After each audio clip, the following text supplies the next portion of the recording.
choisi Jésus pour guider ma vie. Mon bien-aimé Jésus, il est à moi, je suis à lui. J'ai choisi Jésus pour guider ma vie. Mon bien-aimé Jésus, il est à moi, je suis à lui. J'ai choisi Jésus pour guider ma vie. Mon bien-aimé Jésus, il est à moi, je suis à lui. J'ai choisi Jésus pour guider ma vie. Mon bien-aimé Jésus, il est à moi, je suis à lui. En marchant dans les chemins, dans les rues, observant tous les... Prends le livre de Matthieu. Matthieu chapitre 12. Cette prédication fait suite à celle qu'on a faite il y a 2 semaines ou 3 semaines concernant la grandeur de Dieu. Nous avons dit que Dieu était grand, tout-puissant, et c'est lui qui a fait les cieux et la terre.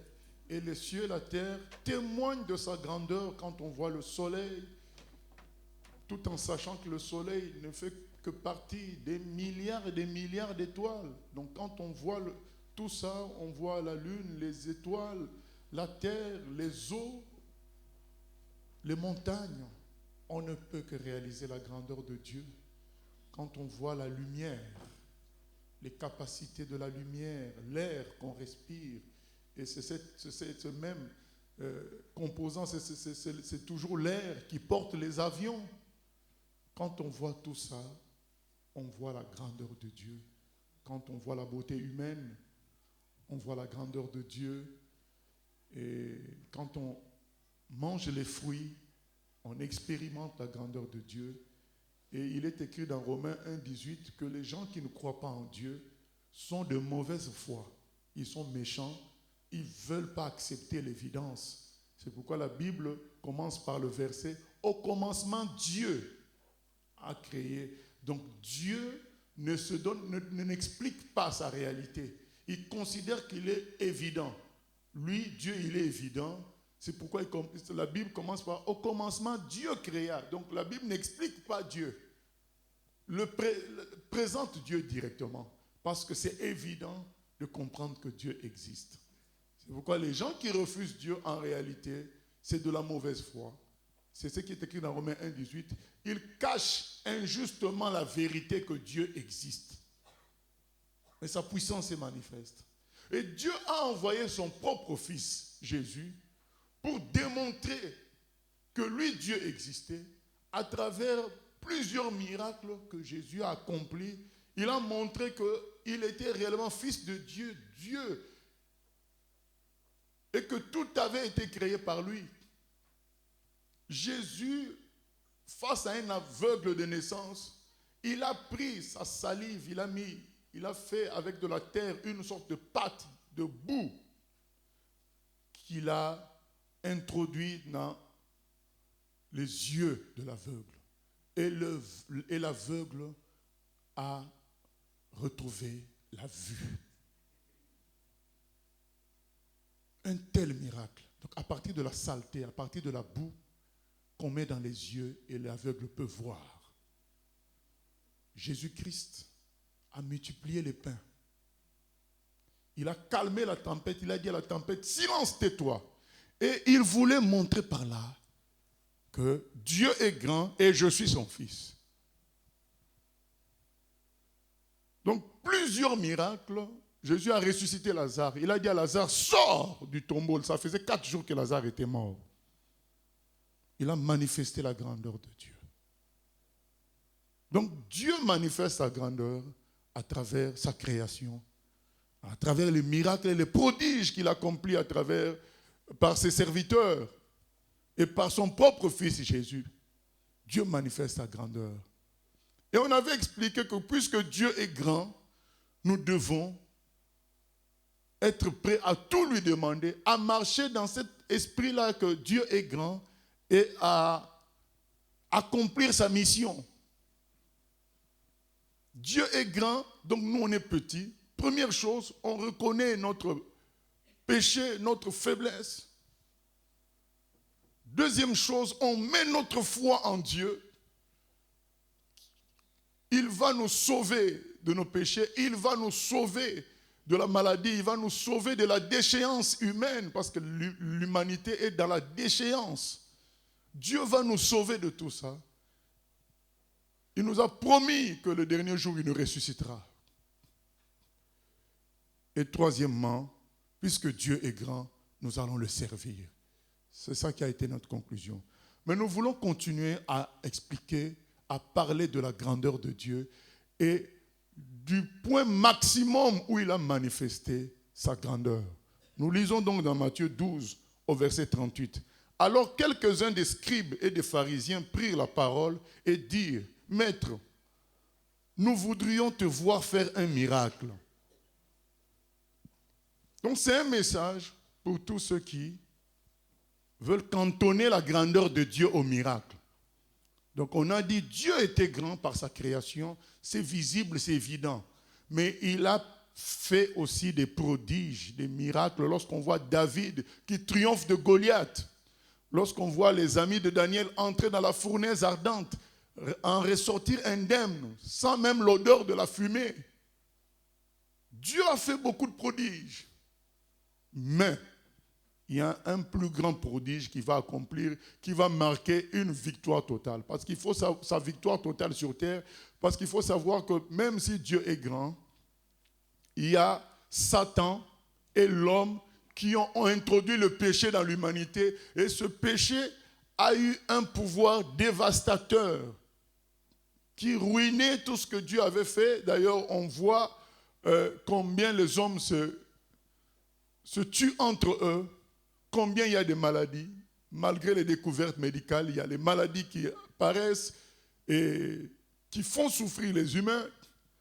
On a entendu 3 personnes qui sont mortes au mois de janvier. C'était toujours de cancer, malgré l'évolution technologique.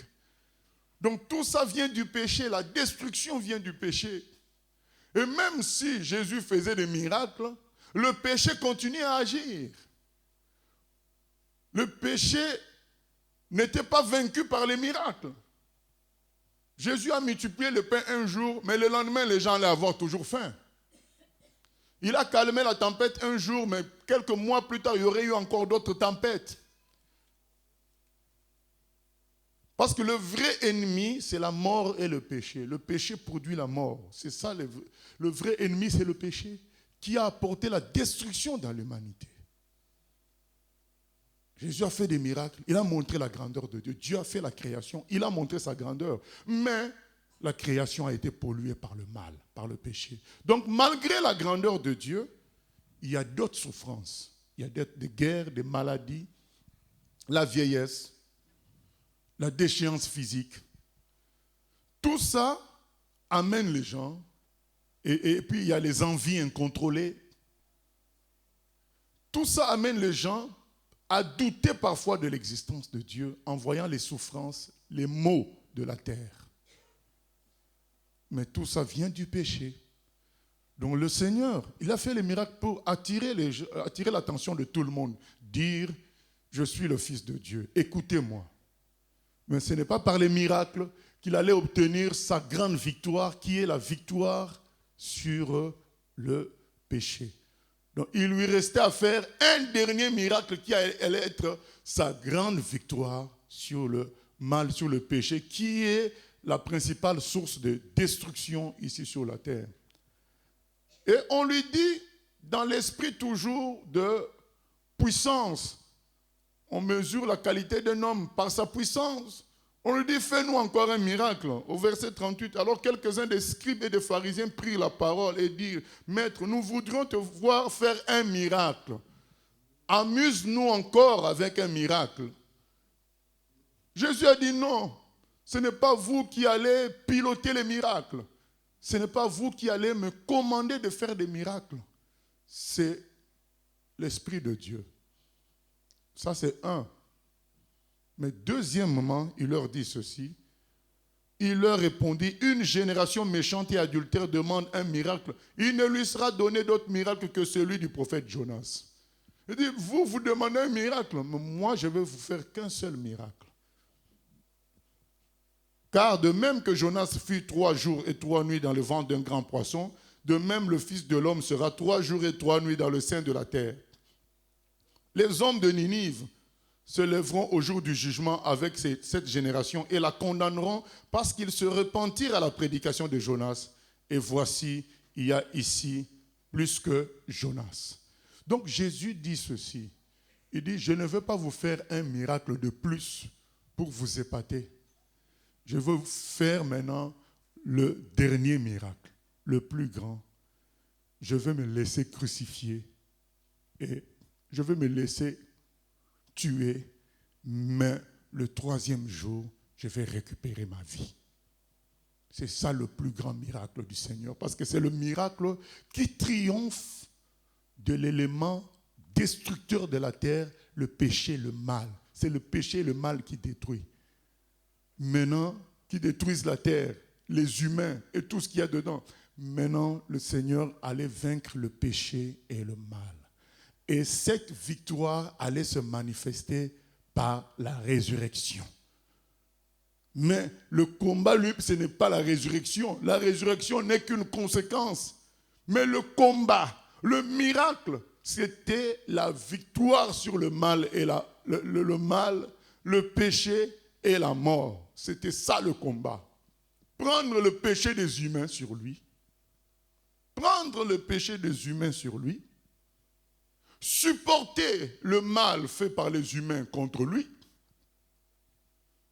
Et ensuite, engloutir la mort. Entrer dans la mort pour vaincre la mort. C'était ça le dernier miracle. Et ce miracle allait être visible par la résurrection. Donc la résurrection est le témoignage que le grand miracle a eu lieu. Le mal a été vaincu, le péché a été expié. Donc Dieu nous a pardonné. Jésus a réussi son travail de prendre le péché sur lui. C'est le plus grand travail. Il est écrit dans Ésaïe 53. Nous commençons maintenant à parler de son miracle, de sa grandeur. Pardon, excusez-moi, lisons d'abord Jean 12. Jean 12, où lui-même explique que la croix, la souffrance qu'il a amené à la croix, c'est ça sa gloire. Jean chapitre 12. Il est écrit au verset 20, « Quelques Grecs du nombre de ceux qui étaient montés pour adorer pendant la fête s'adressèrent à Philippe de Bethsaïda en Galilée et lui dirent avec instance, « Seigneur, nous voudrions voir Jésus. » Philippe alla le dire à André, puis André et Philippe le dirent à Jésus. Jésus leur répondit, « L'heure est venue où le Fils de l'homme doit être glorifié. » Et pour expliquer ça, il dit, « En vérité, je vous le dis, si le grain de blé qui est tombé en terre ne meurt, il reste seul. Mais s'il meurt, il porte beaucoup de fruits. Celui qui aime sa vie la perdra, et celui qui hait sa vie dans ce monde la conservera pour la vie éternelle. » Il explique que l'heure est arrivée où il doit être glorifié. C'est-à-dire, il va manifester sa grandeur. Mais comment? En se laissant semer dans la terre comme un grain de blé. Donc en se laissant crucifier, enterrer, c'est là la gloire du Seigneur. C'est là qu'il accomplit son plus grand acte sur la terre. C'est là qu'il accomplit, il manifeste clairement la supériorité de Dieu, la grandeur de Dieu. Vous savez, parce que Satan aussi peut faire des miracles. Même s'il ne peut pas créer, il peut faire des miracles. Et donc, la grande supériorité du Seigneur va être manifestée au moment où il accepte de prendre le péché des autres. C'est par l'amour qu'il entre dans la supériorité totale vis-à-vis du diable. Il prend le péché des autres, il souffre pour les autres sans répondre. C'est ça la grande capacité, la grande victoire du Seigneur. Et nous lisons dans Ésaïe 53. Cela a été déjà prophétisé dans Ésaïe 53. Ésaïe 53. Donc préparons-nous à lire beaucoup aujourd'hui. Ésaïe 53. il est écrit ceci. Qui a cru à ce qui nous était annoncé? Qui a reconnu le bras de l'Éternel? Il s'est élevé devant lui comme une faible plante, comme un rejeton qui sort d'une terre desséchée. Il n'avait ni beauté, ni éclat pour attirer nos regards. Et son aspect n'avait rien pour nous plaire. Méprisé et abandonné des hommes, homme de douleur et habitué à la souffrance. Semblable à celui dont on détourne le visage. Nous l'avons dédaigné, nous n'avons fait de lui aucun cas. Cependant, ce sont nos souffrances qu'il a portées, c'est de nos douleurs qu'il s'est chargé, et nous l'avons considéré comme puni, frappé de Dieu et humilié. Mais il était blessé pour nos péchés, brisé pour nos iniquités. Le châtiment qui nous donne la paix est tombé sur lui. Ce passage nous dit que Jésus, s'il a été brisé, s'il a souffert, c'est à cause de nos péchés. Ça, c'est sa grande force. Comment un innocent va prendre le péché des autres? Ça, c'est ce qui fait la différence entre Satan et Dieu. Les gens veulent nous donner la mentalité de ce monde, où on manifeste sa gloire et sa puissance par le nombre de voitures, par le nombre de maisons, par le nombre de vêtements, par le succès humain. Mais il nous est dit, on nous montre la gloire véritable. La gloire véritable de Jésus, c'est qu'il a été capable, alors qu'il était innocent, de prendre le péché des coupables. Qui aujourd'hui veut prendre le péché d'un coupable? N'est-ce pas, dans les couples, on cherche toujours à avoir raison. Qui aujourd'hui décide de dire, bon, c'est lui qui a péché, mais je prends ça à mon compte. Ça, c'est la gloire de Jésus. Il a dit, l'heure est arrivée pour que je sois glorifié. Les miracles ont montré sa grandeur, mais la croix, la souffrance de la croix a montré non seulement sa grandeur, sa puissance, mais sa supériorité totale, victoire totale, victoire écrasante, capable de prendre le péché des autres, alors que lui, il est innocent. Il est écrit, verset 6, « Nous étions tous errants comme des brebis, chacun suivait sa propre voie, et l'Éternel a fait retomber sur lui l'iniquité de nous tous. » C'est écrit, bien-aimé. Chacun faisait sa volonté. Beaucoup de gens pensent que le péché, c'est seulement voler, c'est mentir. C'est non seulement voler, non seulement mentir, non seulement être impoli, mais le péché, c'est faire sa propre volonté et non celle de Dieu. Qui dirige ta vie? Est-ce que c'est toi ou c'est Dieu? Le péché, c'est toi-même. Quand toi-même tu décides pour ta vie, c'est le péché. C'est Dieu qui doit diriger notre vie. C'est pourquoi il est écrit, nous étions errants comme des brebis. Chacun dirigeait sa vie. Chacun suivait sa propre voie. Alors que c'est Dieu qui nous a créés. Quelle ingratitude tous ces gens-là qui ouvrent la bouche pour dire Dieu n'existe pas. Alors qu'ils ne savent pas eux-mêmes d'où ils viennent. Quelle ingratitude. Quel orgueil. Ils ne savent même pas d'où ils viennent. Ils osent dire Dieu n'existe pas. C'est la même chose. Tu te lèves le matin et tu dis je veux faire ceci, je veux faire cela, je. Mais qui c'est qui te donne le souffle de vie? Il y a plein d'humains qui meurent chaque jour. Pourquoi toi tu vis alors? C'est que quelqu'un a décidé de te laisser vivre.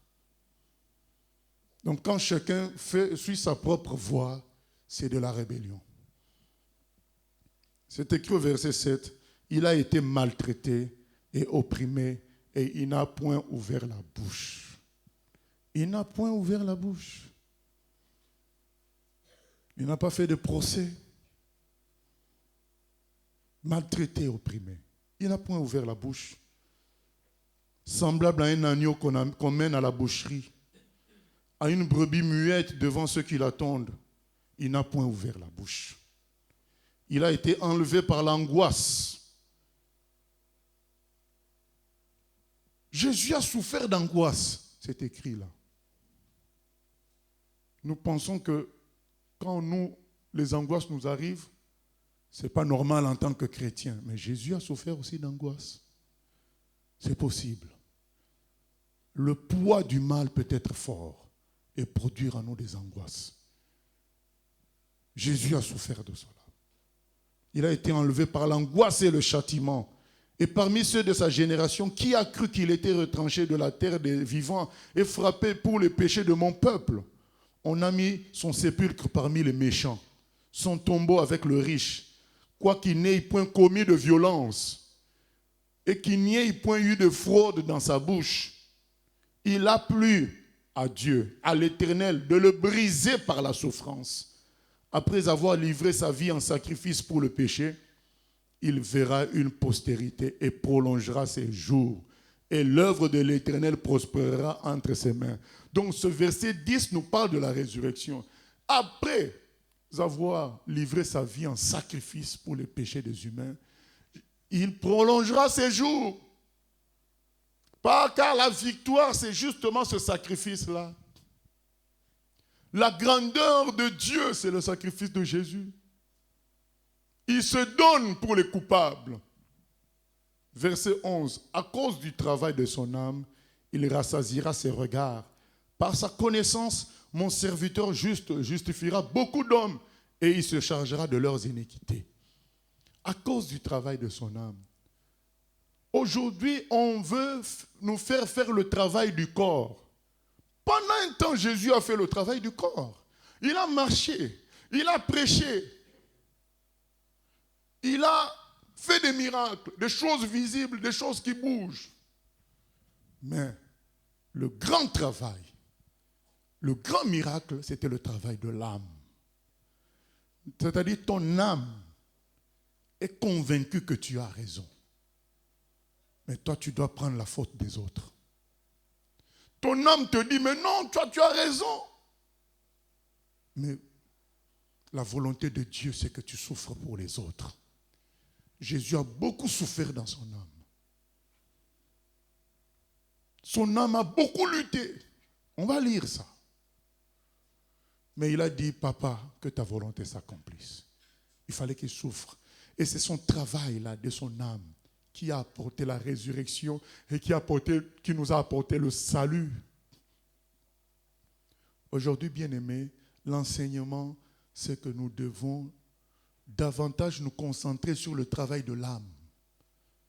C'est bien de faire le travail avec le corps, prêcher, chanter, faire des miracles, prier pour les malades. Il n'y a pas de souci. Mais le travail le plus important, la gloire de Dieu se manifeste au plus haut niveau dans le travail de l'âme.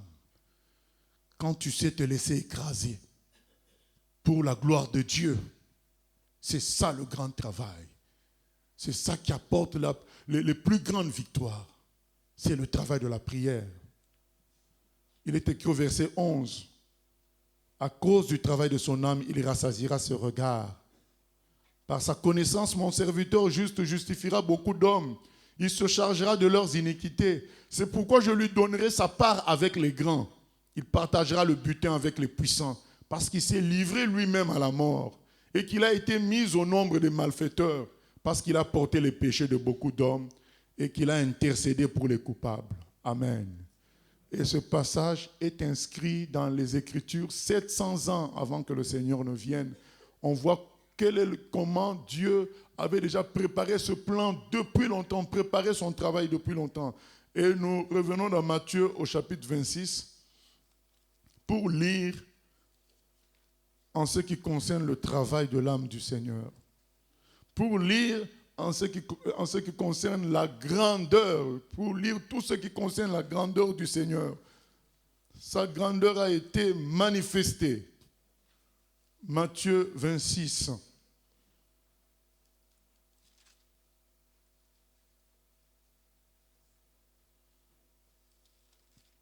À partir du verset 26. Matthieu 26, 26. Pendant qu'il mangeait, Jésus prit du pain et après avoir rendu grâce, il le rompit et le donna aux disciples en disant, prenez, mangez, ceci est mon corps. Il prit ensuite une coupe, et après avoir rendu grâce, il la leur donna en disant, « Buvez-en tous, car ceci est mon sang, le sang de l'alliance qui est répandu pour beaucoup, pour le pardon des péchés. Je vous le dis, je ne boirai plus désormais de ce fruit de la vigne, jusqu'au jour où j'en boirai du nouveau avec vous dans le royaume de mon Père. » Après avoir chanté les cantiques, ils se rendirent à la montagne des Oliviers. Alors Jésus leur dit, « Je serai pour vous tous cette nuit une occasion de chute, car il est écrit, je frapperai le berger et les brebis du troupeau seront dispersées. Mais après que je serai ressuscité, je vous précéderai en Galilée. » Pierre, prenant la parole, lui dit, « Même si tu étais pour tous une occasion de chute, tu ne le seras jamais pour moi. » Jésus lui dit, « Je te le dis en vérité, cette nuit même, avant que le coq chante, tu me renieras 3 fois. » Jésus voit son heure approcher et il fait le dernier repas avec les disciples. Il dit, « Voilà, mon corps va être livré pour vous. » Les gens sont habitués à ce que les champions gagnent en écrasant les autres. Mais là, le costaud, le champion, l'homme fort, va se laisser écraser. C'est ça la grandeur de Dieu. Je connais un chant dans une langue où on dit « L'homme fort est mort ». Voilà. Dans notre tête, quand on pense à l'homme fort, on pense à Samson, qui pouvait casser les portails, briser les colonnes, tuer plusieurs personnes alors qu'il était tout seul. On pense à David. Mais là, Dieu nous présente un homme fort. Il est fort parce que quand on vient l'arrêter, on dit, est-ce que c'est toi? Les gens qui posent la question, ils tombent. À plusieurs reprises, on a voulu tuer Jésus. Mais à chaque fois, personne n'osait le toucher. C'est l'homme le plus fort, puissant. Il a dit à Pilate, j'ai une armée. Si je demandais à mon armée de venir, vous n'allez même pas tenir ici. Mais c'est l'homme fort maintenant qui va se laisser faire. C'est ça sa gloire. C'est ça sa puissance. C'est ça l'honneur de Dieu. C'est ça sa grandeur. Il dit, je vais me livrer pour vous maintenant. Et Pierre veut s'opposer pour dire, mais non, ce n'est pas comme ça que ça se passe. Jésus dit, là,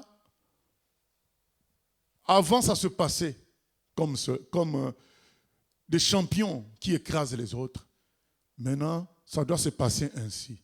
Le champion doit être écrasé afin de prendre la place des coupables, de prendre la place des victimes. Et Jésus lui dit, Pierre, tu parles beaucoup. C'est un travail qui te dépasse. C'est un combat qui te dépasse. Tu crois que tu es fort, mais c'est un combat de l'âme. D'ailleurs, la preuve, c'est que tu vas me renier. Bien-aimé, la guerre que nous avons sur terre, c'est une guerre de l'âme. Ce n'est pas une guerre du nombre.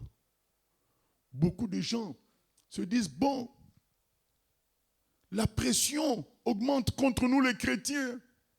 Qu'est-ce qu'on doit faire? On doit s'agglomérer en fédération. Comme ça, on est nombreux, on peut lutter. On doit faire aussi des marches, mettre des pancartes et résister, lutter. Mais non, c'est un travail de l'âme.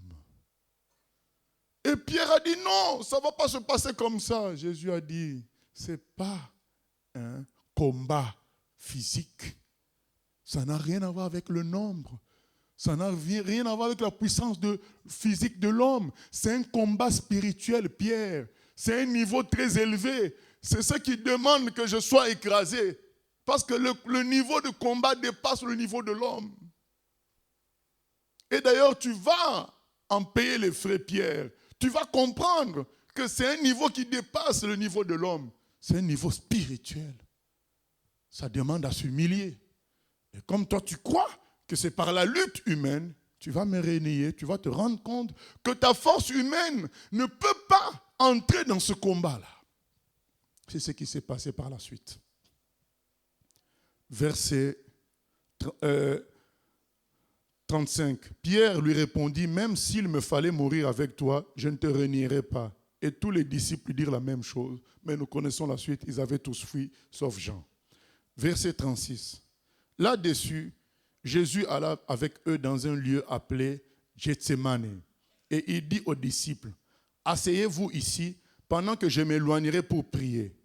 Il prit avec lui Pierre et les deux fils de Zébédée. Et il commença à éprouver de la tristesse et des angoisses. Il leur dit alors, mon âme est triste jusqu'à la mort. Restez ici et veillez avec moi. Bien-aimés, le champion demande de l'aide. Nous avons des membres de famille qui sont forts dans certains domaines. Est-ce qu'ils nous demandent de l'aide? Combien de gens ne connaissons-nous pas? Ils veulent aller jusqu'au bout. Tu veux l'aider? Ah non. Mais lui, l'homme le plus fort, le fort de forts, le puissant des puissants, il demande de l'aide. Il dit, est-ce que vous ne pouvez pas veiller avec moi? Quelle honte! Quelle honte! Aujourd'hui, beaucoup, même dans leur plus haute souffrance, ils ne veulent pas demander de l'aide parce qu'ils ne veulent pas se rabaisser. Alors qu'ils sont dépassés. Mais Jésus n'était pas dépassé, mais c'était le rôle qu'on lui avait choisi. Il fallait qu'il se laisse faire. C'est-à-dire, quand je dis qu'il n'était pas dépassé, ça veut dire que, comme il avait dit à Pilate, s'il demandait à son armée d'intervenir, son armée va intervenir. Mais il ne devait pas faire intervenir son armée. Il ne devait pas faire intervenir sa force. On lui a dit, tu te laisses faire. Parce que tu dois prendre la place des coupables. Donc voilà. Il dit, est-ce que vous pouvez rester un peu avec moi? Verset 39. Puis ayant fait quelques pas en avant, il se jeta sur sa face et pria ainsi. Mon Père, s'il est possible que cette coupe s'éloigne de moi, toutefois non pas ce que je veux, mais ce que tu veux. C'était trop fort, très fort, et il a même eu envie d'arrêter le processus. Mais il a dit que ta volonté, Dieu, soit faite. Verset 39. Verset 40 plutôt. Et il vint vers les disciples qu'il trouva endormis. Et il dit à Pierre, vous n'avez donc pu veiller 1 heure avec moi. Veillez et priez, afin que vous ne tombiez pas dans la tentation. L'esprit est bien disposé, mais la chair est faible. Le Seigneur dit, c'est un combat spirituel. Ça va se remporter dans l'humilité, la prière. Ça va se remporter dans la guerre de l'âme. Ça ne va pas se remporter dans une logique physique, croyant que nous les chrétiens, il faut qu'on devienne des présidents, qu'on devienne des grands hommes d'affaires. C'est comme ça qu'on va révolutionner le monde, non. Le Seigneur s'est laissé faire. Lui qui était tout puissant, on l'a piétiné et il a demandé de l'aide. Vous savez, tous nous savons ce que je suis en train de dire. Demander de l'aide, ce n'est pas facile. Voilà. Mais quand on est le plus fort en plus, demander de l'aide, c'est la grande humiliation. Mais il a demandé de l'aide. Verset 42. Il s'éloigna une deuxième fois et pria ainsi, mon Père, s'il n'est pas possible que cette coupe s'éloigne sans que je la boive, que ta volonté soit faite. Il dit, puisque c'est ça ta volonté, Seigneur, ben j'irai jusqu'au bout. Verset 43, il revint et les trouva encore endormis, car leurs yeux étaient appesantis. Il les quitta et s'éloignant, il pria pour la 3e fois, répétant les mêmes paroles. Puis il alla vers ses disciples et leur dit, vous dormez maintenant et vous vous reposez, voici l'heure est proche et le Fils de l'homme et livré aux mains des pécheurs. Levez-vous, allons, voici, celui qui me livre s'approche. Dans d'autres versions, dans d'autres évangiles, on dit qu'il a transpiré tellement d'angoisse qu'il y avait la sueur mélangée avec du sang qui sortait de son corps. Tellement ce qui allait arriver allait être dur pour lui. Oh, combien nous nous plaignons aujourd'hui quand on est injustement traité à cause de l'évangile, quand on est injustement critiqué à cause de l'évangile. On se plaint, on est tout le temps en train de dire, Seigneur, que ta justice s'accomplisse. Non, le Seigneur n'a pas réclamé que ta justice, non. Il savait que c'est comme ça qu'on gagne dans le monde spirituel. On gagne en se laissant écraser, pas en écrasant. C'est ça le combat spirituel. Ce n'est pas facile parce que ça produit la mort de l'homme, la mort de la personne. C'est comme si tu n'étais plus toi-même. Tu entends autour de toi les rires des humains et les rires des démons. Te dira, voilà, tu es faible, maintenant on t'a eu. Tu es critiqué, tu es humilié. Tu as échoué. Et on veut réagir. Mais le Seigneur dit, suivez mon exemple. Laissez faire. Suivez mon exemple. Il nous montre l'exemple. Il dit, c'est comme ça que le plus grand, la grandeur de Dieu, on est en train, bien aimé, de lire la grandeur de Dieu. C'est ce qu'on est en train de lire, sa supériorité, sa grandeur. Verset 47. Comme il parlait encore, voici Judas, l'un des 12, arriva, et avec lui une foule nombreuse armée d'épées et de bâtons, envoyés par les principaux sacrificateurs et par les anciens du peuple. Celui qui le livrait leur avait donné ce signe. Celui à qui je donnerai un baiser, c'est lui, saisissez-le. Aussitôt, s'approchant de Jésus, il dit, salut, maître, et il lui donna un baiser. Jésus lui dit, mon ami, ce que tu es venu faire, fais-le. Alors ces gens s'avancèrent, mirent la main sur Jésus et le saisirent. Jésus, même à la dernière minute, il appelle Judas mon ami. Alors qu'il vient le trahir. Mais vous savez, quelle est la victoire de Jésus? Il ne fallait pas que son cœur, malgré tout ce qu'il vivait, il fallait que son cœur reste 100% pur, 100% amour. Il ne fallait pas qu'il y ait en lui une logique de se venger, même un petit pourcent. Parce que s'il y avait eu un tout petit peu, nous, on ne serait pas sauvés. Il fallait que Jésus reste fils de Dieu. Donc malgré tout ce qu'il vit là, il ne fallait même pas qu'il y ait un murmure. C'est pourquoi jusqu'au bout, il dit mon ami. Parce qu'il fallait qu'il reste amour. C'est ça sa victoire. C'est ça sa grandeur. Et il dit, mon ami, fais ce que tu as à faire. Alors ces gens s'avancèrent, mirent la main sur Jésus et le saisirent. Et voici un de ceux qui étaient avec Jésus, étendit la main et tira son épée. Il frappa le serviteur du souverain sacrificateur et lui emporta l'oreille. Alors Jésus lui dit, remets ton épée à sa place. Car tous ceux qui prendront l'épée périront par l'épée. Bien-aimé, verset 53, il dit, penses-tu que je ne puisse pas invoquer mon Père qui me donnerait à l'instant plus de 12 légions d'anges? Un des amis de Jésus coupe l'oreille des gens qui venaient l'arrêter. Jésus dit, mais non, cette manière de faire là, c'est une manière qui donnera la défaite. Il dit, celui qui utilise l'épée perdra aussi par ces moyens-là. Jésus est en train de nous dire qu'à chaque fois qu'on veut utiliser les moyens humains, les moyens de force, les moyens qui épatent, donc au fait, il y a des gens qui croient qu'ils obtiendront le succès par les miracles. Maintenant, quand il fait le miracle, il se rend compte qu'il y en a un qui fait plus que lui et donc il va aller encore chercher pour le dépasser et finalement c'est là qu'il va faire des contrats avec le diable, il tombe. Donc on croit que c'est ces moyens-là humains, par l'argent, par la popularité, par les félicitations, c'est comme ça que j'ai réussi. Mais Jésus te dit, mais ces moyens-là sont des moyens humains. Ça finira par une défaite. Il dit, celui qui utilise l'épée périra par ça. Ce qui pense être son moyen de victoire, c'est ce moyen-là qui le perdra. Hitler a commencé la guerre. C'était facile quand il triomphait de l'Allemagne, et de la France, de la Belgique, de la Hollande. C'est comme s'il marchait seulement. C'était facile quand il fallait prendre l'Autriche, la Pologne.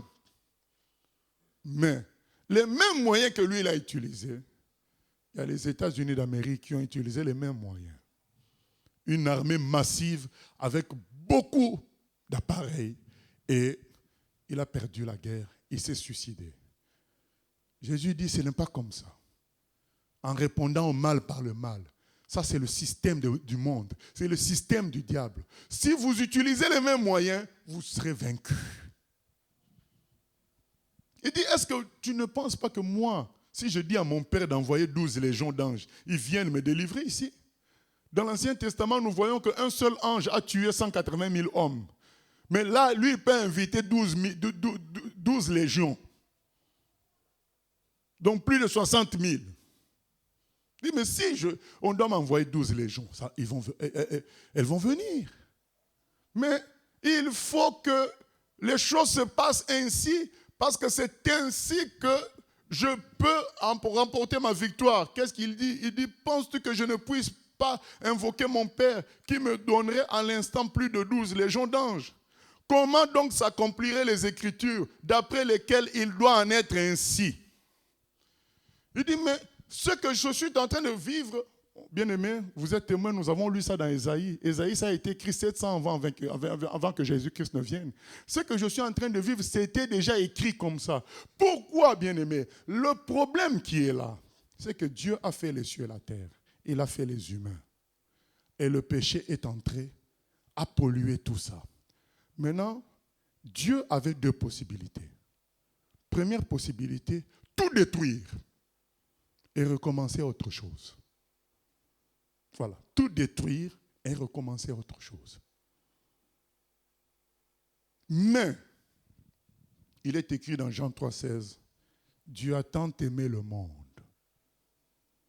Le problème de Dieu, ça a été sa propre nature. C'est ça qui lui a fait problème.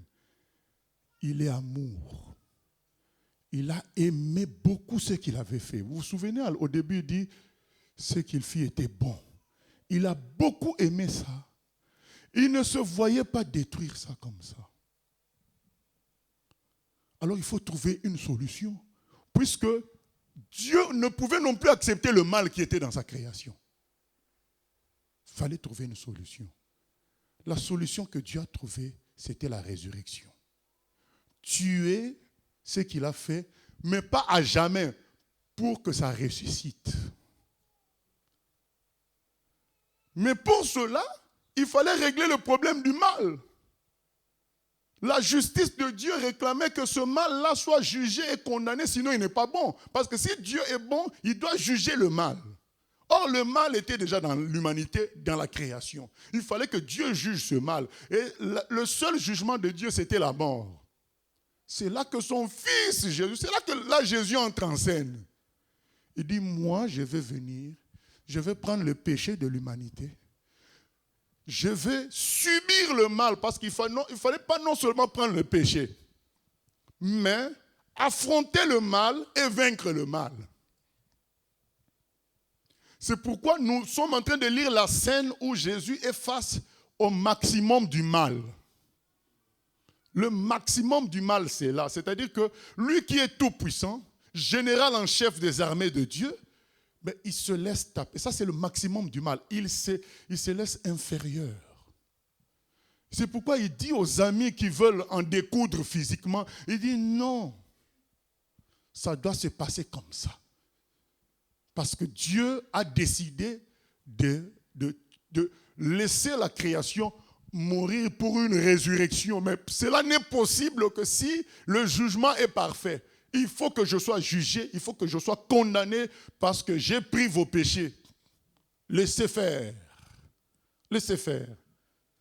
Et c'est là qu'au verset 55, on lit la suite. À ce moment, Jésus dit à la foule, vous êtes venus comme après un brigand, avec des épées et des bâtons pour vous emparer de moi.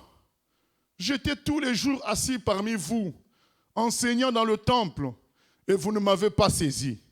Mais tout cela est arrivé afin que les écrits des prophètes soient accomplis. Alors tous les disciples l'abandonnèrent et prirent la fuite. Voilà ce que Jésus vit. J'ai oublié de parler d'un verset qu'on a lu au début, au verset 30, au 31. Alors Jésus leur dit, « Je serai pour vous tous cette nuit une occasion de chute. Car il est écrit, je frapperai le berger et les brebis du troupeau seront dispersées. » C'est ce qu'on vient de voir. On vient de voir l'accomplissement. Les disciples, ils s'attendaient à quoi? Ils s'attendaient à ce que quand on va attraper Jésus, Jésus invoque son Dieu, son Père, les anges sont envoyés et on massacre les attaquants et on est vainqueur. C'est comme ça qu'on s'imagine la victoire. Mais Jésus leur dit non, il faut laisser faire. Ils ne s'y attendaient pas. Pourtant, Jésus les a prévenus 3 fois. 3 fois. Il leur a dit, c'est ce que je veux subir. Mais ça dépasse l'intelligence humaine. N'est-ce pas que ce que je suis en train de dire, nous connaissons presque tous ça. Mais est-ce qu'on veut bien pratiquer ça? Pour la plupart, non. Parce que l'intelligence humaine veut que la puissance soit manifestée en écrasant l'autre, en étant plus grand que l'autre, plus intelligent, en réussissant visiblement. C'est l'intelligence humaine, c'est la chair, comme on dit. Et quand les disciples voient que Jésus est arrêté, vraiment, c'est devenu sérieux. Parce que jusque-là, ils gardaient l'espoir que ça va changer. Mais quand ils voient que c'est vraiment c'est comme ça, il est vraiment arrêté, ils s'enfuient. Je ne les condamne pas, parce que je ne sais pas ce que moi j'allais faire. Mais c'est pour nous dire qu'il a été une occasion de chute pour eux. Et il les avait prévenus. Je vais vous surprendre. Bien-aimés, la marche avec le Seigneur, c'est comme ça. On pense que tout va bien, on chante, on mange, on prie, on demande un enfant, Dieu nous donne, on demande ceci, Dieu nous donne. Parfois, il y a des choses qui manquent, mais en gros, tout va bien. Puis, il va venir une épreuve, une difficulté, des oppositions, des persécutions. C'est fait pour nous faire passer le chemin du Seigneur, qui est un chemin de souffrance, mais un chemin de victoire, un chemin de grandeur. Et ce jour-là, les disciples ont subi cela. Ils ont vu leur propre maître attrapé. Et nous, pendant qu'on passe ce genre de période, on a l'impression que quand on prie, il n'y a pas de réponse. On a l'impression que quand on prie, Dieu ne nous écoute pas. Et on commence à chercher quel péché on a commis encore. On devient comme un lapin qui s'agite à tout moment cherchant d'où vient l'ennemi. Quels sont mes péchés? Voilà, on est là en agitation. Parce qu'on ne comprend pas que Dieu puisse rester silencieux. Mais là, oui, Dieu est resté silencieux parce que c'est le chemin de victoire. Et nous tous, nous sommes appelés à passer par là, par le combat de l'âme, à triompher par le combat de l'âme. C'est-à-dire, tu vois quelqu'un que tu peux gifler, mais Dieu te dit prie. Mais quand tu pries, les gens se moquent de toi. Il n'a su rien faire. Il ne fait que prier. Ah, le poltron. Voilà. Mais toi, tu sais que Dieu est en action. C'est le travail de l'âme. C'est le travail de l'âme. Bien-aimés, nous vivons un temps difficile. Nous aurons besoin de ce travail-là parce que, encore, il y a quelques temps, 2 chrétiens viennent d'être condamnés à payer environ 4 000 € d'amende parce qu'ils ont distribué des tracts je suis délivré de l'homosexualité. Donc les temps vont devenir difficiles pour les chrétiens.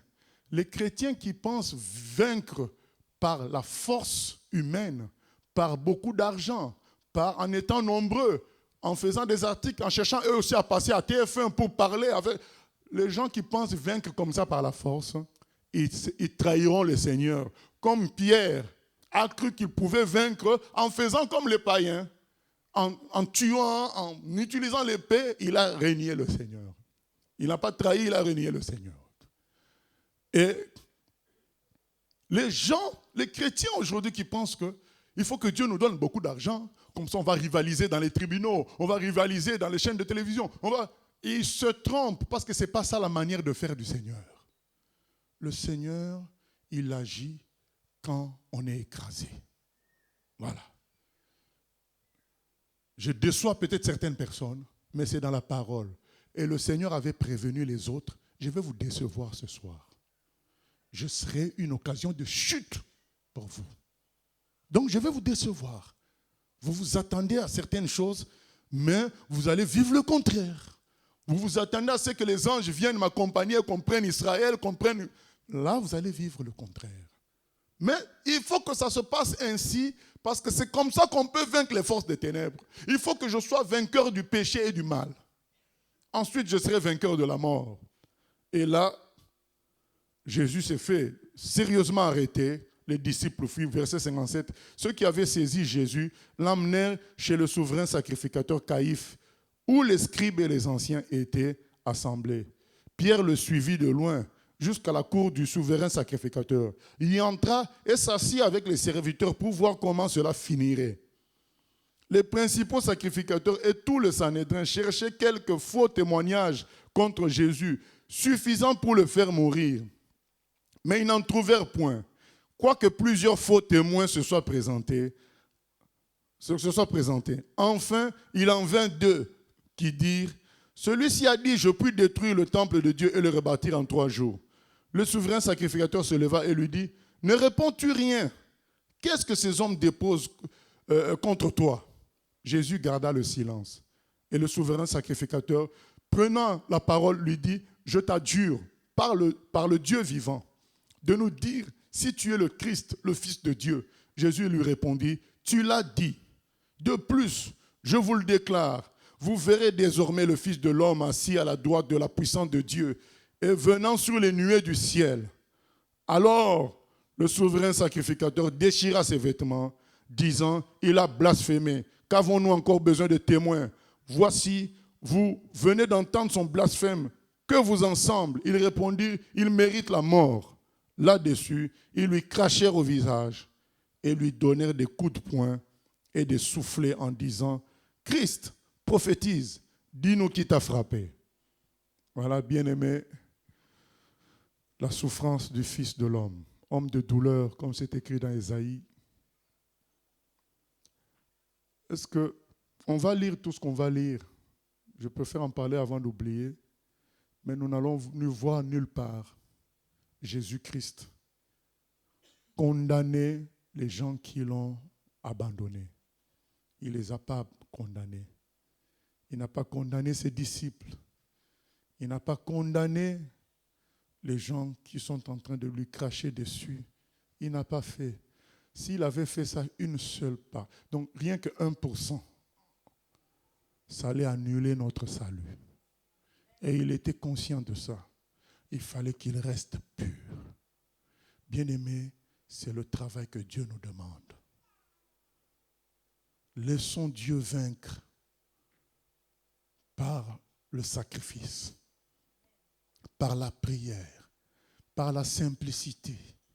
Laissons Dieu vaincre.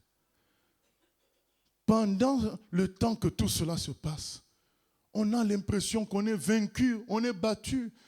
Mais non, quand on sait que c'est sa manière de faire, on ne doit plus être dans cet esprit-là de défaite. On sait que c'est ainsi. Jésus a dit à ses disciples, il faut laisser, je peux inverser la tendance. Mais non, notre Père a dit que c'est comme ça qu'on va gagner. Alors on obéit. Et finalement, on arrive au verset 69, « Cependant, Pierre était assis dehors dans la cour. Une servante s'approcha de lui et dit, « Toi aussi, tu étais avec Jésus le Galiléen. » Mais il le nia devant tous, disant, « Je ne sais ce que tu veux dire. » Comme il se dirigeait vers la porte, une autre servante le vit et dit à ceux qui se trouvaient là, « Celui-ci était aussi avec Jésus de Nazareth. » Et il le nia de nouveau, avec serment, « Je ne connais pas cet homme. » Peu après, ceux qui étaient là, s'étant approchés, dirent à Pierre, « Certainement tu es aussi de ces gens-là, car ton langage te fait reconnaître. » Alors il se mit à faire des imprécations et à jurer, « Je ne connais pas cet homme. » Aussitôt le coq chanta, et Pierre se souvint de la parole que Jésus avait dite. « Avant que le coq chante, tu me réuniras 3 fois. » Et étant sorti, il pleura amèrement. Voilà, tous ceux qui veulent se battre par leur propre force finiront dans le cas de Pierre. Ils se rendront compte que nous avons affaire à des forces spirituelles qui dépassent les forces de l'homme. Nous avons affaire au diable avec une armée de démons, accompagnée d'une armée de démons. Et on ne peut pas les combattre par sa propre force. Et Pierre a été déstabilisé juste par une femme. Ce n'était même pas des soldats, une femme. C'est pour vous dire que derrière cette femme, il y avait une grande puissance démoniaque. Et nous ne devons pas les sous-estimer. Nous devons les prendre au sérieux. C'est pourquoi un seul peut le vaincre, c'est notre Seigneur. Nous sommes appelés à vraiment chercher à être près de notre Seigneur. C'est là que nous pouvons en remporter la victoire et à suivre son exemple. Pierre a pleuré amèrement et il fallait qu'il connaisse cette expérience-là pour grandir et plus tard devenir un responsable dans l'œuvre du Seigneur. Verset chapitre 27. Dès que le matin fut venu, tous les principaux sacrificateurs et les anciens du peuple tinrent conseil contre Jésus pour le faire mourir. Après l'avoir lié, ils l'emmenèrent et le livrèrent à Ponce Pilate, le gouverneur. Alors Judas, qui l'avait livré, voyant qu'il était condamné, fut pris de remords et rapporta les 30 pièces d'argent aux principaux sacrificateurs et aux anciens, en disant « J'ai péché en livrant le sang innocent. » Ils répondirent « Que nous importe ? Cela te regarde. » Judas jeta les pièces d'argent dans le temple, se retira et alla se pendre. Les principaux sacrificateurs les ramassèrent et dirent « Il n'est pas permis de les mettre dans le trésor sacré, puisque c'est le prix du sang. » Et après en avoir délibéré, ils achetèrent avec cet argent le champ du potier pour la sépulture des étrangers. C'est pourquoi ce champ a été appelé champ du sang jusqu'à ce jour. Alors s'accomplit ce qui avait été annoncé par Jérémie le prophète. Ils ont pris les 30 pièces d'argent, la valeur de celui qui a été estimé, qu'on a estimé de la part des enfants d'Israël, et ils les ont donnés pour le champ du potier, comme me l'avait ordonné, comme le Seigneur me l'avait ordonné. Tout ce que nous sommes en train de lire est déjà dans les Écritures. Même cet achat du champ. Et le Seigneur, lui, n'a pas condamné Judas, mais l'Esprit de Dieu et les remords de Judas ont agi. Judas lui-même a compris qu'il avait fait une erreur. Malheureusement, il n'a pas voulu changer. Il a voulu rester ce qu'il était et il a fini par se pendre. Mais le Seigneur Jésus, lui, n'a rien fait. Verset 11. Jésus comparut devant le gouverneur. Le gouverneur l'interrogea en ces termes. « Es-tu le roi des Juifs ?» Jésus lui répondit, « Tu le dis. » Mais il ne répondit rien aux accusations des principaux sacrificateurs et des anciens. Alors Pilate lui dit, « N'entends-tu pas de combien de choses il t'accuse ?» Et Jésus ne lui donna de réponse sur aucune parole, ce qui étonna beaucoup le gouverneur. À chaque fête, le gouverneur avait coutume de relâcher un prisonnier, celui que demandait la foule. Ils avaient alors un prisonnier fameux nommé Barabbas. Comme ils étaient assemblés, Pilate leur dit, « Lequel voulez-vous que je vous relâche, Barabbas ou Jésus qu'on appelle Christ ?» Car ils savaient que c'était par envie qu'ils avaient livré Jésus. Pendant qu'ils siégeaient au tribunal, sa femme lui fit dire qu'il n'y ait rien entre toi et ce juste, car aujourd'hui, j'ai beaucoup souffert en songe à cause de lui. Les principaux sacrificateurs et les anciens persuadèrent la foule de demander Barabbas et de faire périr Jésus. Le gouverneur, prenant la parole, leur dit « Lequel de deux voulez-vous que je vous relâche ?» Ils répondirent « Barabbas ». Pilate leur dit « Que ferai-je donc de Jésus qu'on appelle Christ ?» Tous répondirent « Qu'il soit crucifié ». Le gouverneur dit « Mais quel mal a-t-il fait ?» Et ils crièrent encore plus fort « Qu'il soit crucifié ». Pilate, voyant qu'il ne gagnait rien, mais que le tumulte augmentait, prit de l'eau, se lava les mains en présence de la foule et dit « Je suis innocent du sang de ce juste. Cela vous regarde. » Et tout le peuple répondit « Que son sang retombe sur nous et sur nos enfants. » Alors Pilate leur relâcha Barabbas. Barabbas qui était un terroriste, un révolutionnaire, et après avoir fait battre de verge Jésus, il le livra pour être crucifié. Le peuple se montre méchant avec le Seigneur qui a fait tant de bien, qui a fait des miracles, qui les a guéris, qui leur a donné du pain. Mais Jésus ne les condamne pas. Jésus se laisse faire. Les soldats du gouverneur conduisirent Jésus dans le prétoire et ils assemblèrent autour de lui toute la cohorte. Ils lui ôtèrent ses vêtements et le couvrirent d'un manteau écarlate. Ils tressèrent une couronne d'épines qu'ils posèrent sur sa tête et ils lui mirent un roseau dans la main droite. Puis s'agenouillant devant lui, ils le raillaient en disant « Salut, roi des Juifs !» Et ils crachaient contre lui.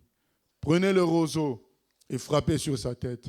Après s'être ainsi moqués de lui, ils lui ôtèrent le manteau, lui remirent ses vêtements et l'emmenèrent pour le crucifier.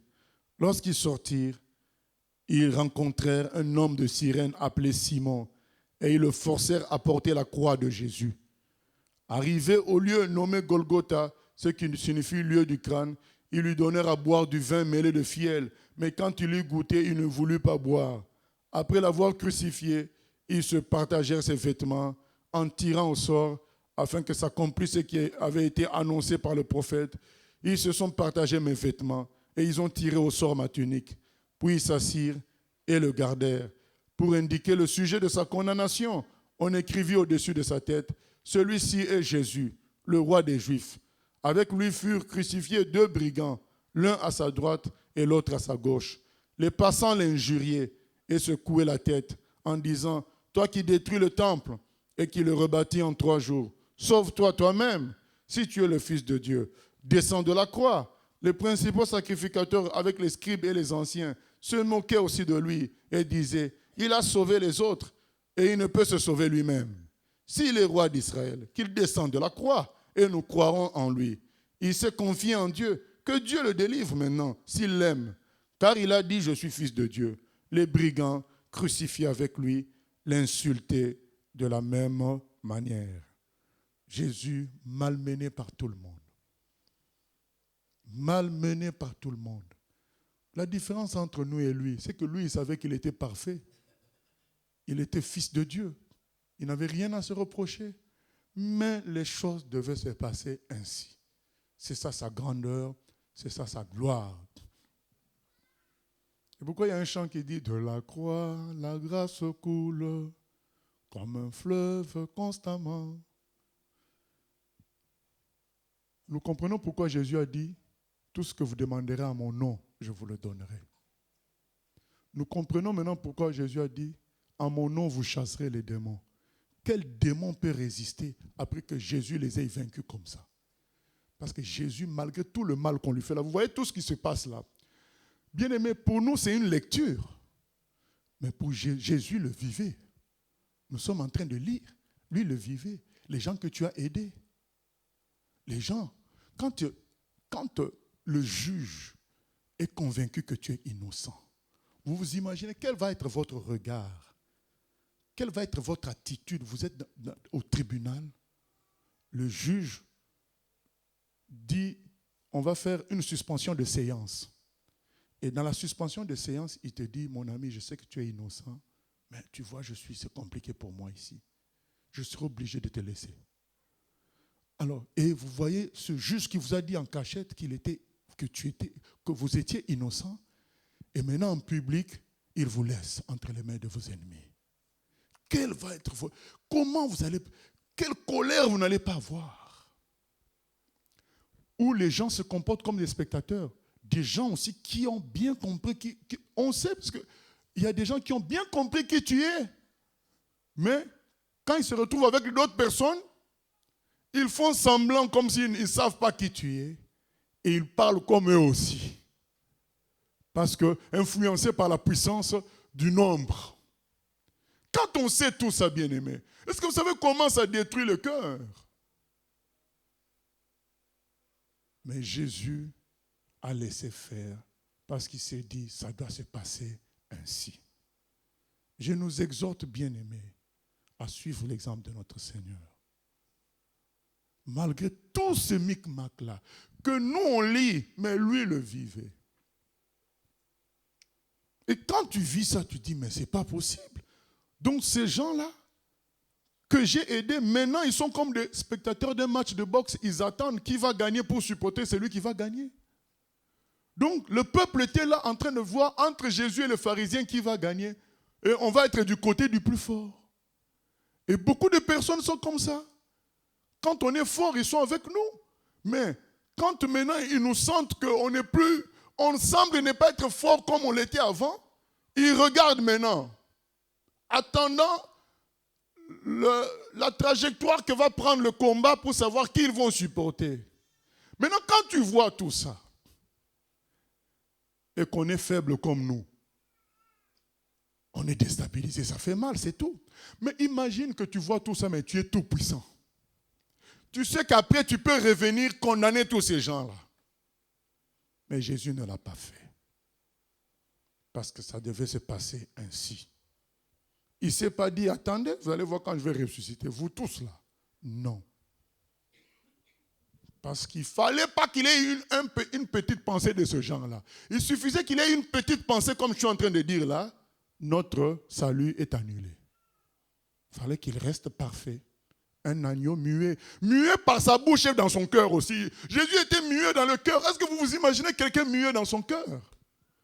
Parce que la moindre pensée de vengeance annulait tout. Donc il restait muet et par sa bouche et dans son cœur. Il fallait qu'il regarde. Faites tout ce que vous avez à faire. Ma vie est entre les mains de mon Père. C'est tout. C'est tout ce qui se disait.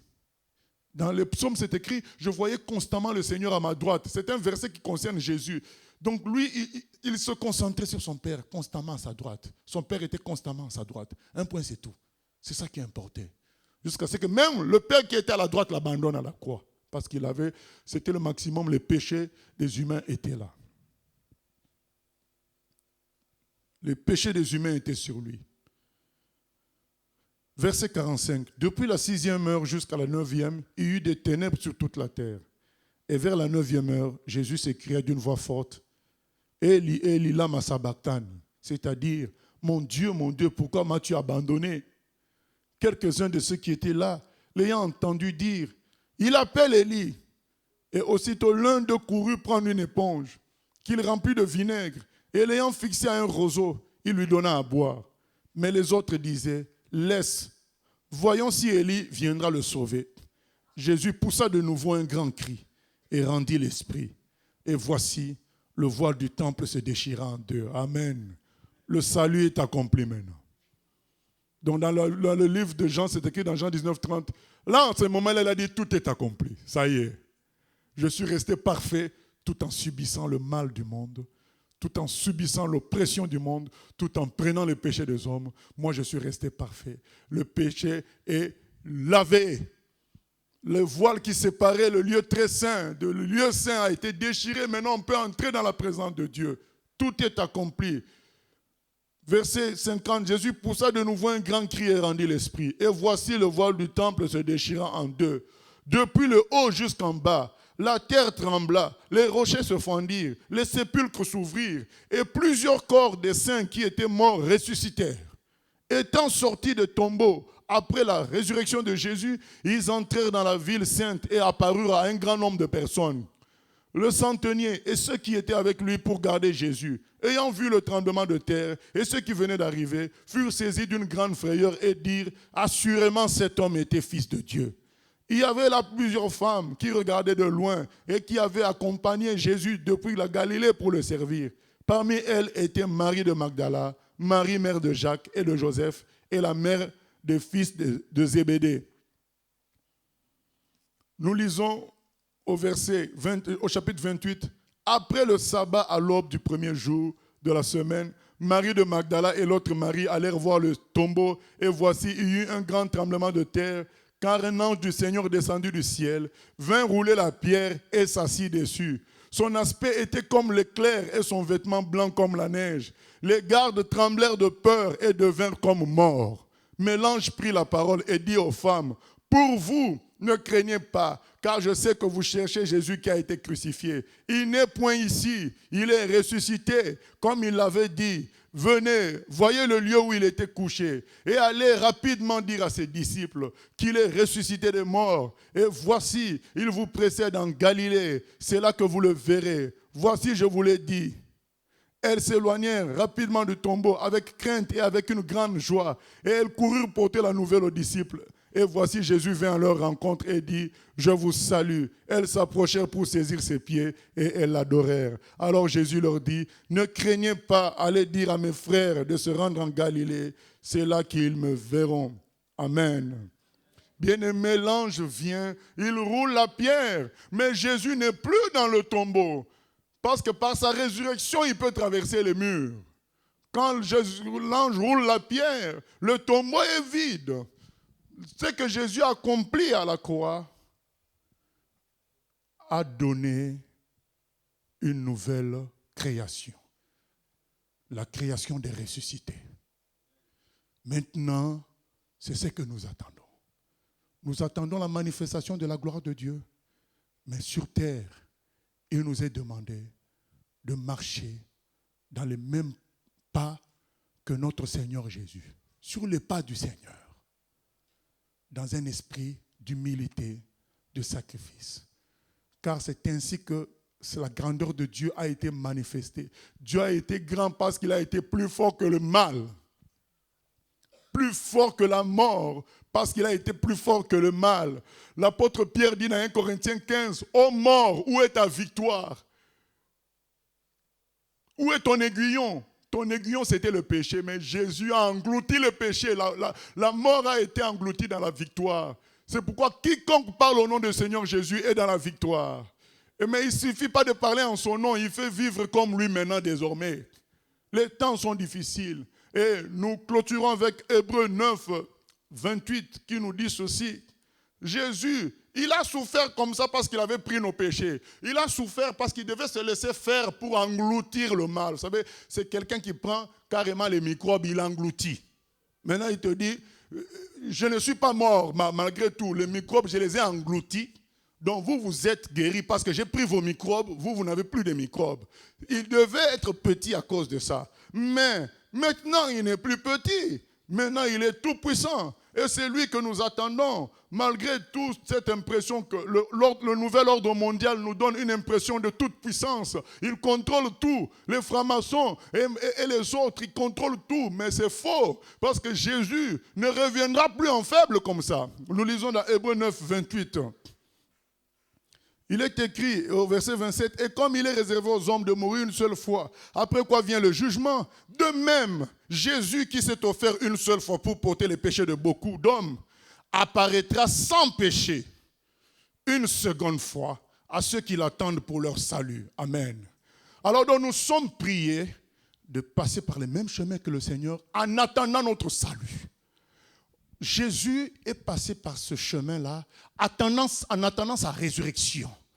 Nous sommes priés de vivre dans le travail de l'âme comme le Seigneur. Et cela se traduit par une grande confiance faite à la prière plus qu'aux actions. C'est plus la prière, plus un travail intérieur, un travail de brisement, un travail où nous sommes en communion avec le Seigneur, on lui parle. Parfois on a des angoisses, parfois on est renié, parfois on est trahi, Parfois, on est injustement traité. Voilà, on sait que le juge connaît la vérité, mais il fait autre chose. Mais c'est ce travail-là que le Seigneur nous demande aujourd'hui. Nous voulons sauver l'humanité. L'humanité est ingrate. Le Seigneur nous demande d'être comme lui, de continuer à aimer l'humanité et de continuer à prier, de continuer à faire notre part. Il y aura des oppositions. Continuons à faire notre part. Laissons-nous être brisés comme lui s'est laissé faire. Laissons-le nous travailler.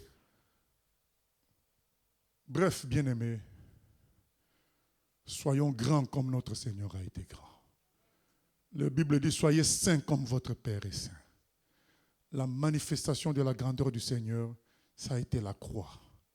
Passons par le même chemin. C'est là que nous sommes vraiment supérieurs. Nous sommes fils de notre Père qui est au ciel. Ne donnons pas des ordres à Dieu. Je ne veux pas telle épreuve, je ne veux pas ceci. Disons plutôt à Dieu à chaque fois de nous donner la force. Jésus a prié 3 fois. Il a demandé de l'aide.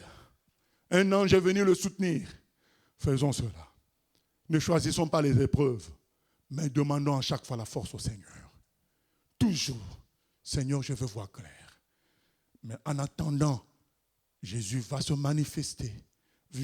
En attendant que Jésus se manifeste avec gloire pour nous délivrer totalement, nous pouvons sur terre marcher dans une victoire totale en suivant le même chemin et en expérimentant chaque jour le bénéfice de l'œuvre de la croix à travers les miracles, les guérisons, la conversion des âmes, à travers le fait de chasser les démons. Le Seigneur nous donnera une victoire totale. Mais chacune de ces victoires passeront en général par un travail de l'âme, un travail dans la prière, un travail dans l'humilité, un travail dans le sacrifice. Que le Seigneur nous aide.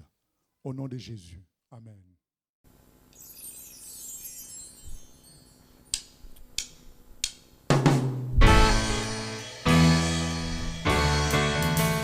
J'ai choisi Jésus pour guider ma vie. Mon bien-aimé Jésus, il est à moi, je suis à lui. J'ai choisi Jésus pour guider ma vie. Mon bien-aimé Jésus, il est à moi, je suis à lui.